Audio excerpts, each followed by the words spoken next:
Okay, this is the Railroad Revolution Objective 3 about how corruption existed in the post-Civil War railroad industry. And really, the initial type of corruption has to do with the Credit Mobilier company that was involved with the Union Pacific aspect of creating the Transcontinental Railroad. The Credit Mobilier scandal came out in 1872, 3 years after the Transcontinental Railroad was completed. Basically, Union Pacific insiders decided to form the Credit Mobilier Construction Company. Then they hired themselves to build the Transcontinental Railroad at inflated prices, keeping the additional money.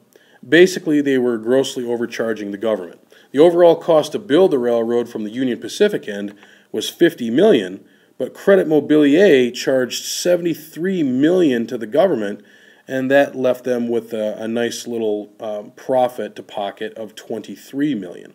Remember, this was a group of people that were already within the Union Pacific Company, and instead of hiring outside contractors to build the railroad, they just formed their own construction company and did it themselves, overcharging the entire way.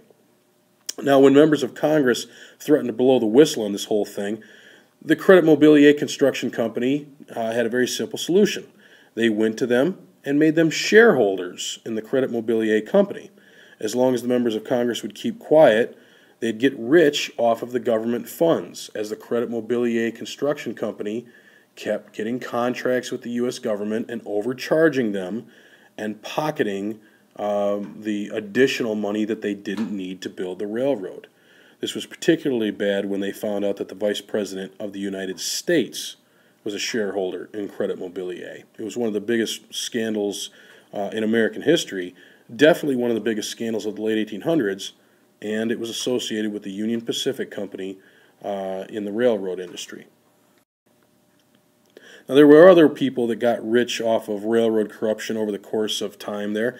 Over the course of 30 years, this guy, a guy named Gould, and his partner, Jim Fisk, got extremely rich based on a concept called stock watering.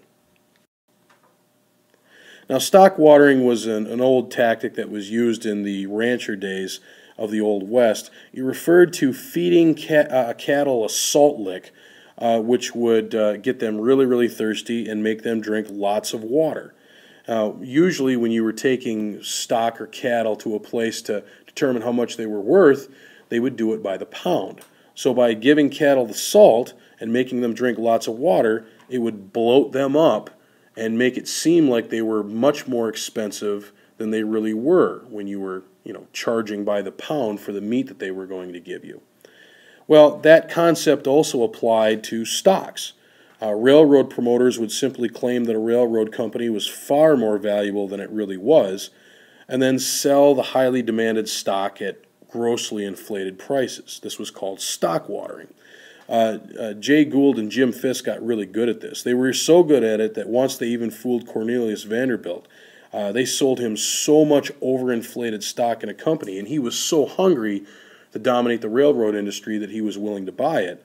It almost ruined him. They almost took him for everything that he had. The public also suffered from stock watering and other corrupt practices that took place.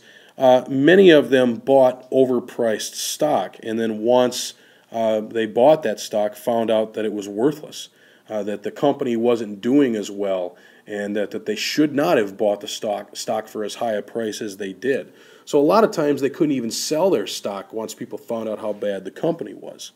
Railroads often bribed judges and governments to not stop the corruption with money or free transport on their trains or whatever the case may be, but that meant that you had to pay for those bribes, and you had to pay for that lost revenue of not charging them.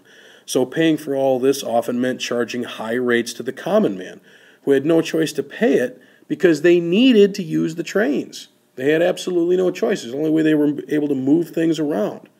So they basically got stuck paying high prices to pay for all this corruption that the railroads were involved with. There were a couple other ways as well. One was called a pool, a group of railroads that in a given area that would divide the business up among each other, and then they'd agree that none of them would follow the rules of supply and demand and lower the rates. The idea was that if you lowered the rates, you were driving up demand for your own company. Well, as long as they all agreed to have no one lower the rates and increase the demand for any one company, then they could all keep prices high and they could all get rich. Railroads would also give major financial breaks to prominent shippers in order to keep their business. And then they have to make up that loss in profits by giving away the free rates or the really low rebates by once again overcharging small businessmen and farmers. In the end, the rich are getting the best deals, and the common man is getting stuck holding the bag. Now, eventually, they came up with efforts to stop corruption and regulate the railroads. The main premise for this was the Wabash, St. Louis, and Pacific Railroad Company versus Illinois. It was a Supreme Court case that said individual states cannot regulate interstate commerce, so this resulted in the Interstate Commerce Act of 1887, which prohibited giving rebates to prominent shippers, prohibited the use of pools, and prohibited any kind of unfair pricing practices. To make sure that this was followed, it also created in 1887 what we know today as the Interstate Commerce Commission.